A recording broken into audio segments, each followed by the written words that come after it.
आज हम बात करेंगे नार्कोलेप्सी के बारे में। नार्कोलेप्सी शायद ही आपने ये टर्म सुना हो। इसमें ये एक नींद की बीमारी है जिसमें कि इंसान को दिन में बहुत ज़्यादा नींद आती है, और या फिर नींद के बीच में नींद छोटे-छोटे एपिसोड्स आते रहते हैं बहुत गहरी नींद के। ये इसलिए खतरनाक है कि अगर आप गाड़ी चला रहे हैं, या अगर आप खाना बना रहे हैं, या अगर आप हेवी मशीन भी ऑपरेट कर रहे हैं, तो उस बीच में भी आपको ये नींद के झोंके आ सकते हैं जिसकी वजह से एक्सीडेंट्स हो सकते हैं। इसलिए ये बीमारी खतरनाक है। इसको कैसे पहचानें, इसके क्या लक्षण होते हैं?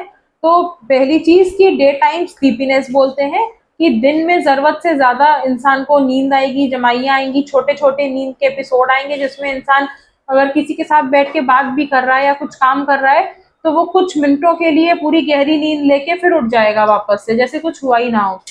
फिर कैटाप्लेक्सी एक लक्षण होता है, इसमें सडनली एकदम से जो इंसान का मसल टोन है बॉडी का, ये एकदम से लॉस्ट हो जाएगा, खो जाता है। इंसान अगर खड़ा है तो एकदम से हो सकता है झटके से गिर जाए, तो उसे चोट लग सकती है। इसके बाद स्लीप पैरालिसिस होती है, कि अगर आपकी नींद में हैं आप और आपकी नींद खुली, उसके बाद कुछ समय तक आपको ऐसा लगेगा कि आप अपना हाथ-पैर हिलाने की कोशिश करेंगे अपने शरीर को, लेकिन आपका शरीर कुछ मिनटों या कुछ सेकंड के लिए आपका साथ नहीं देगा, और आप जो कमांड कर रहे हैं हाथ हिलाने का, वो कुछ समय के लिए नहीं कर पाएगा। और लास्ट सिम्पटम जो होता है वो हेलुसिनेशंस होते हैं। हेलुसिनेशंस मतलब कि जो चीज रियलिटी में नहीं है वो आपको महसूस होने लगे। अगर कोई आवाज सुनाई दे रही है और असलियत में कोई आपसे बात नहीं कर रहा, तो ऑडिटरी हेलुसिनेशन होता है। अगर कोई चीज है नहीं फिर भी आपको वो चीज दिखाई देने लगे, तो उसे विजुअल बोलते हैं। ऐसे ही तमाम हेलुसिनेशंस होते हैं हर सेंसरी ऑर्गन के। तो नार्कोलेप्सी में जो है वो हिप्नोगॉगिक और हिप्नोपॉम्पिक हम बोलते हैं।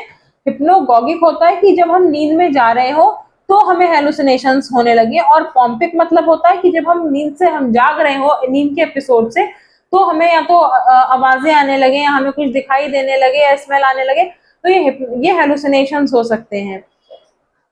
Thank you.